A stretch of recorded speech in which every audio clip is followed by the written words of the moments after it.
It is the basic principle of criminal jurisprudence that a crime is not committed if the mind of a person doing the act in question is innocent. Criminal jurisprudence की एक खास बात यह है कि criminal jurisprudence ये कहता है कि जो भी अपराध होगा वो मानसिक स्थिति को ध्यान में रख के अपराध होगा।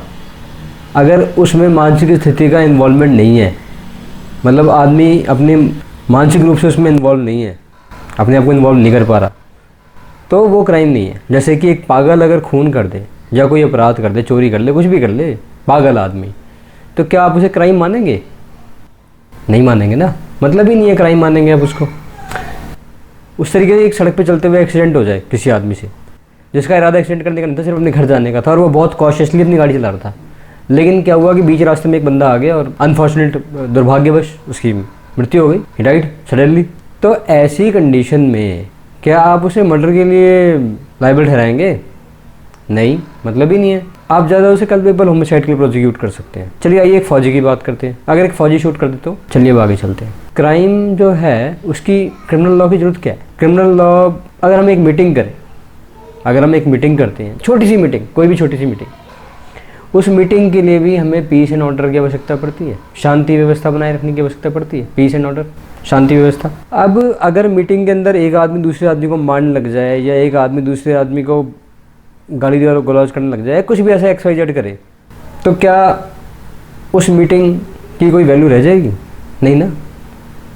तो एक छोटी सी मीटिंग के लिए भी आपको पीस एंड ऑर्डर चाहिए, एक घर में भी पीस एंड ऑर्डर चाहिए, बच्चों को भी शैतानी करने के लिए ज़्यादा उतना छूट नहीं दी जाती। तो मतलब हर जगह पे शांति व्यवस्था की ज़रूरत है, चाहे छोटी जगह हो। इसी तरीके से एक राज्य को चलाने के लिए, एक देश को चलाने के लिए भी शांति व्यवस्था की ज़रूरत है। अभी शांति व्यवस्था आएगी कहाँ से और कौन तय करेगा कि भाई ये काम करोगे तो शांति व्यवस्था होगी और ये काम नहीं करोगे शांति व्यवस्था में भंग पड़ेगा? तो इस काम के लिए हमारे देश की विधानसभा है। हमारे देश की विधानसभा यानी लेजिस्लेचर आइडेंटिफाई करता है कि ये एक्ट और ये ओमिशंस, यानी कि ये कार्य और ये लोप अगर आप करते हो या नहीं करते, ओमिशन अगर जो चीज़ आप नहीं करते, तो ये अपराध माना जाएगा। ठीक है, तो जो विधानसभा यानी जो लेजिस्लेचर ने कोडिफाई कर दिया कि भाई ये अपराध है, तो ये अपराध है।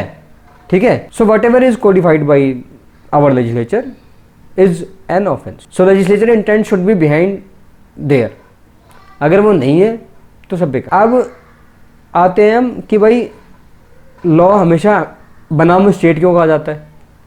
क्योंकि ये जो क्रिमिनल लॉ है ये पब्लिक लॉ है, प्राइवेट लॉ नहीं है। प्राइवेट लॉ अगेंस्ट प्रॉपर्टी होता है, अगेंस्ट इंडिविजुअल होता है। पब्लिक लॉ अगेंस्ट सोसाइटी होता है। तो जहाँ भी कोई रॉन्ग होता है under the offence of IPC, तो ये माना जाता है कि पब्लिक के अगेंस्ट में रॉन्ग हुआ है।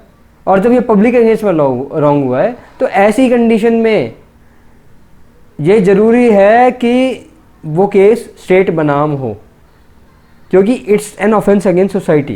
पूरी सोसाइटी डर रही है इससे, पूरी सोसाइटी पे इम्पैक्ट गया है इस ऑफेंस का, क्योंकि ये एक पब्लिक ऑफेंस है। आप चीटिंग करते हो, आप फ्रॉड करते हो। आज आप किसी मतलब कोई XYZ आदमी चीटिंग करता है, मान लीजिए मैं ही हूँ या कोई भी XYZ आदमी है, वो चीटिंग करता है, तो चीटिंग ये थोड़ा ना कि भाई आज चीटिंग इसके साथ कर रहा था कल उसके साथ नहीं करेगा।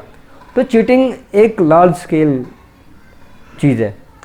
थेफ्ट भी उसी तरीके से एक लार्ज स्केल ऑफेंस है। आज इसके घर में चोरी हो रही, कल उसके घर में चोरी हो जाएगी। Murder, kidnapping, abduction, treason, lot of things. So IPC इन सब चीज़ों को कोडिफाई करता है और बताता है कि ये काम करेंगे या इस तरीके से करेंगे, डकैती, रॉबरी कुछ भी है, तो ये ऑफेंस कैटेगरी में आता है। Wrong against the society which basically lefts an impact, an impression over the conscience of society, public wrong. तो थैंक यू, इतना काफ़ी है।